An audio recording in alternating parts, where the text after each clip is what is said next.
What's good, everybody? So there is here. This is my Hua Ling guide, so let's start talking about her kit. Her main weapon is a compound bow. Her arrows need to be charged, and the more you charge, the higher the damage will be. Because of this, you can only use her with manual fire.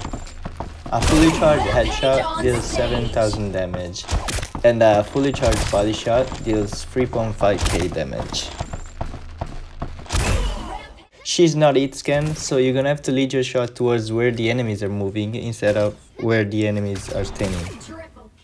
Hua's active ability is the snare bomb. She throws a bomb that deals 2100 damage and slows down the enemies for 1.5 seconds. Most of the time when you slow an enemy, it is basically a free kill. You can also combo it with a fully charged body shot and it kills every hero with 5.6k health. Now, let's talk about the rules. Both ults are honestly insane. I personally prefer using your first ult, which is Blast Arrow, because it's basically a free escape with a kill almost on every hero. When you use it, make sure you strafe in the air so that it's harder for the enemies to hit you. You can also hit enemies with direct impact while they're in the air, but the only downside is that the cooldown is longer than the second ult. As soon as you use it, you're gonna get some temporary shield, but you will get no damage mitigation. Also remember that Skady Web negates your ult. Hua's second ult is called Whirlwind, but everybody just calls it NATO. It's a CC ult, which I only use on Escort and Clash. It pushes enemies away and stuns them when they hit a wall, but until they hit the wall, they can use movement abilities to escape, like Halera dashes or JJ jump. It has a very low cooldown, so you can have it once every other fight. You also need to remember that NATO cannot go through small doors, which is very important because I see a lot of Hua Ling just fail ults trying to get it through doors. Now, since the rest of her kit is kinda broken, surely her passive will be balanced, right?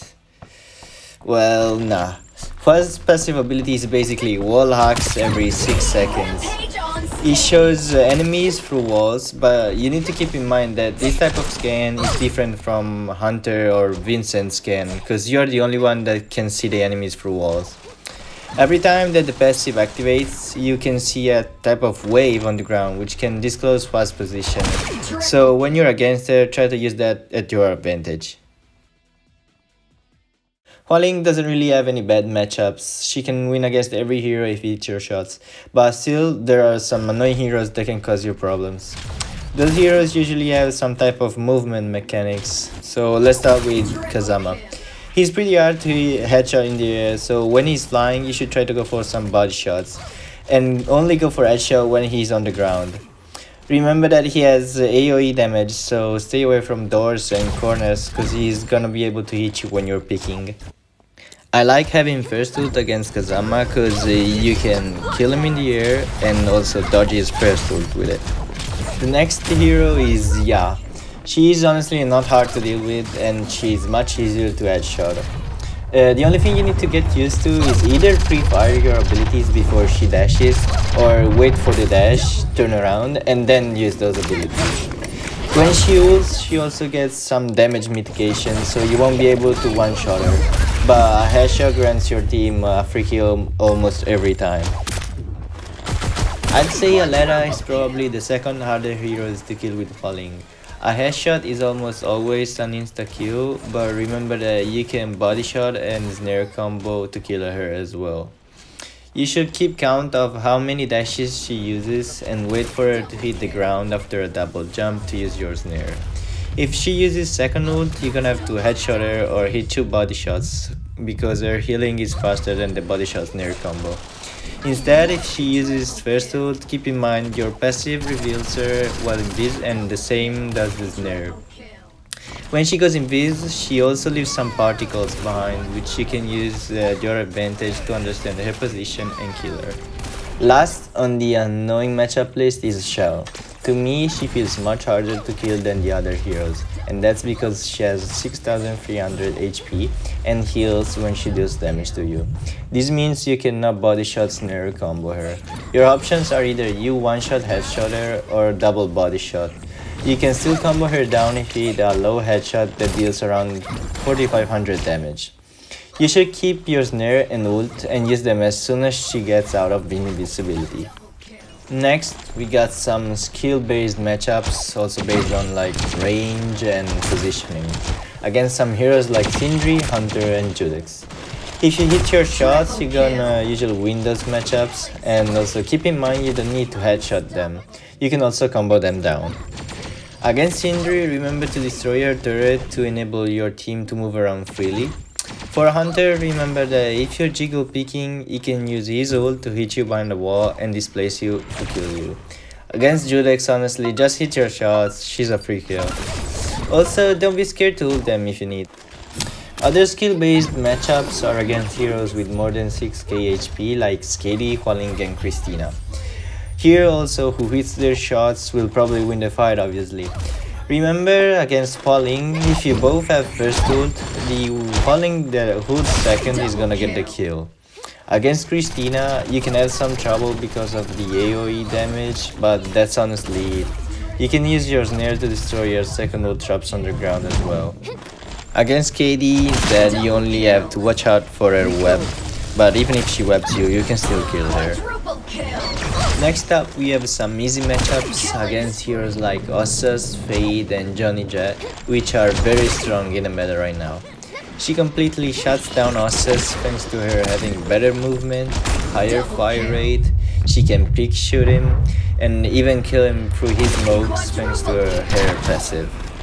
She is also one of the best counter for Johnny Jet because her entire kit counters him. Her one-shot headshot, the snare and passive reveal him while he is invisible, and both ults kill him easily. The last one is Fade, who is also hard countered by Hua Ling's snare. Fade's best part of the kit is his shoulder charge, so keep your snare for when he uses it and he will be basically standing still, which leads to free headshots. Also use first ult to avoid getting pinched by him. To be good on Hua Ling, you need to learn to hit your shots while you're moving around and jumping. There is two main ways to play her. Number one is tracking enemies, and number two, which is how I play her, is flick to hit your shots. You also need to learn how to pick shoot, like I call it, fast, because it's a very strong mechanic that will give you a lot of free kills. Hua Ling is probably the best hero in the game. You can basically use her in any mode, map, whatever you want, but her best modes are obviously Control and Escort. Let's start with Elephant.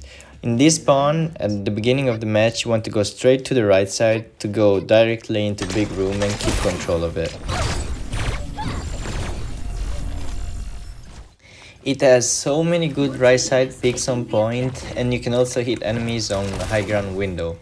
Enemies will mostly come from their spawn. You can play a far angle, which is safer but lets them into the room, or play outside their lobby and try to get some free damage or kills.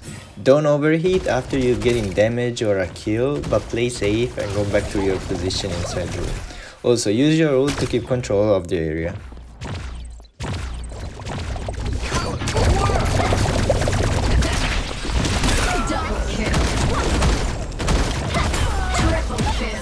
On the other spawn, at the beginning, I usually go outside on the right because I can right side pick there easily and get control of the high ground with my team. But then again, even on this side, you wanna keep control of the big room. This time you also have a right side pick in there, so there is no need to push lobby. Next map is Arctic. This spawn I usually go right side, but don't push past the healing because enemies have a better angle. Wait for them to get out of cover first and get control of that area. This area has a lot of angles on point and also on a high ground window. That's why you need to keep control of it. Even when spawning on the other side, I go outside. There you can push a bit deeper because there is a better right side peek. When there is nobody outside, I like to push further and flank the enemies, either going their top or going their bottom mid. This usually gives you at least one free kill. Double kill. Triple kill. You can also play top window. It has some good angles on point and it's not hard to hold that lane with Hua Ling. But there is no big hill close to you, so that's why I prefer playing outside. You can also play closer to the door on their spawn and get some free kills. Next map is Crispy County. With this spawn I like going high ground at the beginning of the match. Then there is two areas you can play. First one is Hookah, which has peaks on high ground and mid as well. This is a very good area to hold also because there is a big health spec inside the Hookah, so you deny enemies from taking it. The other area you can play, which is my favorite, is just outside big room, underneath the enemy's high ground. You have a right hand pick for a high ground and also on mid, and it's basically a head glitch for the enemies staying there, so you're very hard to hit. You don't need to go on their high ground and push too much, so you just have to prevent them going there.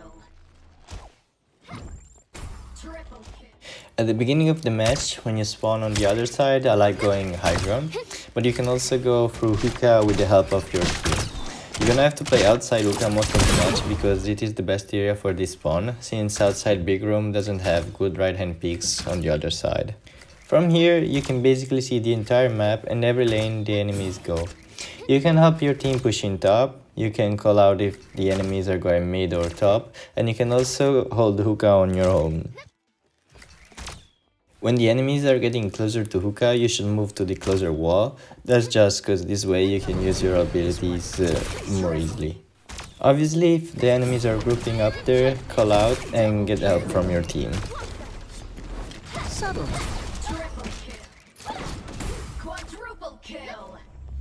Next map is Emmental, which is probably her worst control map because she lacks movement abilities and the map is so big. Both spawn at the beginning and go left side and hold big room. You have a lot of angles on point as well, and if you push deeper mid, remember to use the right hand pick with the walls on point.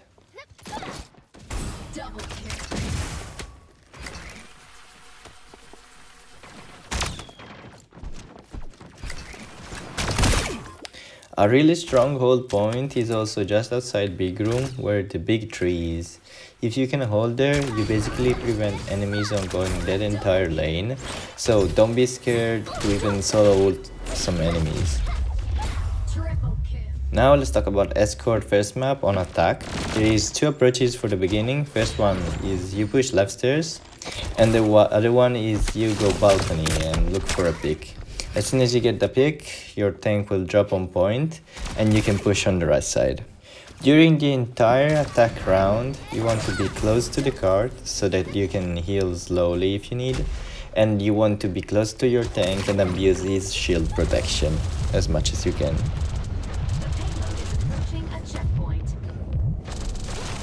On defense, you can stay close right side at the beginning, but you need to fall back as fast as you can if you see someone that is approaching and go back top with your team.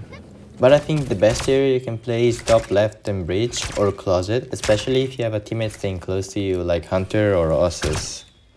When the card hits past bridge or almost past bridge, you're gonna play on Nutcracker. This area is so strong for falling. You can play on the big hill or even behind the card. This area is basically all open space, so it's gonna be very hard for flankers to get to you without using their CDs. You only have to be aware if they're coming right side and watch out from top left high ground.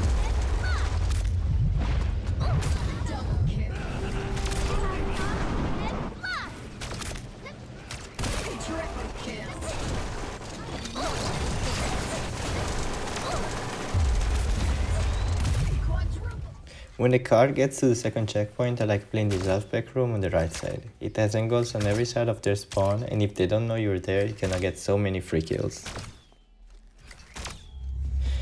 And the last map is Gigacave. On attack, I usually go left side, and after we get a kill, I right hand peek to get people on high ground.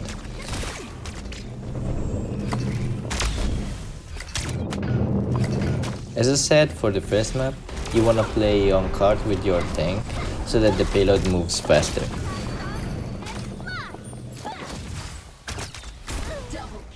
But as soon as you're getting close to the 5k heal, you can start wall peeking the enemy's spawn door. Also on this map, just abuse your tank shield, especially if you have a Jabali on your team.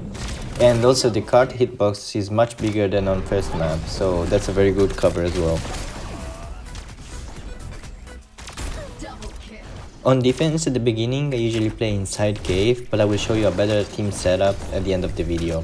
When the card gets past breach, you should play inside house, especially if you have a teammate like Usus to help him defend his TPs.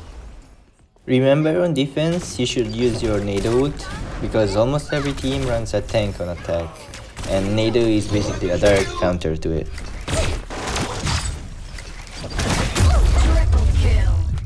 If you don't want to play on top house, or you already have a teammate like Hunter and Sindri playing there, you can watch their flank playing Rock.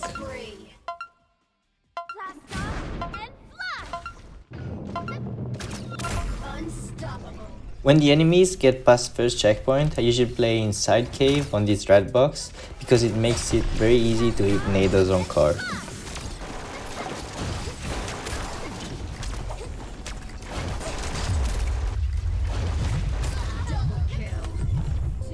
And here it is. This is a Christina and Hua Ling team setup for defense, where you both going to stay on a high ground, and you as a Hua Ling will be mainly watching the lane where the enemies have to come from. Your Christina will place bombs around and shoot some bombs in there to help. The setup is very strong even if the enemies go on card, because the Christina can get free shots while you cover her. So this is the end. Thanks everybody for watching. Remember to like, sub and share the video.